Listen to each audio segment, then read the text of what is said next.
दीना में excise and technical team की जानिब से शहर भर में क्रैकडाउन किया गया, जिसके दौरान दर्जनों रक्षों को अप्लाइड फॉर होने की बुनियाद पर बंद कर दिया गया।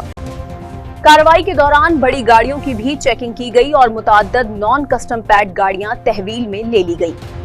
एक्साइज हुकाम के मुताबिक बगैर रजिस्ट्रेशन और गैर कानूनी दस्तावेजात वाली गाड़ियों के खिलाफ कार्रवाई जारी रहेगी, जबकि अवाम से अपील की गई है कि वो अपनी गाड़ियों की रजिस्ट्रेशन और कस्टम क्लियरेंस मुकम्मल रखें। मजीद तफसीलात जानते हैं अपने नुमाइंदा कैसर महमूद से, जो इस वक्त एक्साइज इंस्पेक्टर असद हारून के हमरा मौजूद हैं। जी कैसर, बताइएगा वहाँ क्या सूरत हाल है?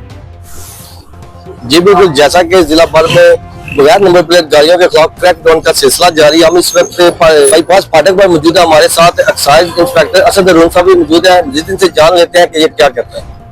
अस्सलाम वालेकुम जी, आज हम अप्लाइड फॉर और डिफॉल्टर टोकन टैक्स पे सारा काम कर रहे हैं और जितनी गाड़ियां भी हैं जो बड़ी हैं जिनके टोकन शॉर्ट हैं वो मौके पर PSID जारी कर रहे हैं और वो मौके पर टोकन टैक्स दे रही हैं और इसके अलावा अप्लाइड फॉर जितनी गाड़ियां भी हैं वो हम बंद कर रहे हैं।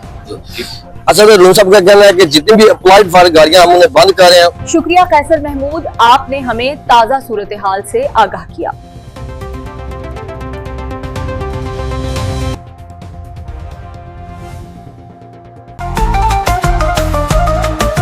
आज तक न्यूज, खबर सच के साथ।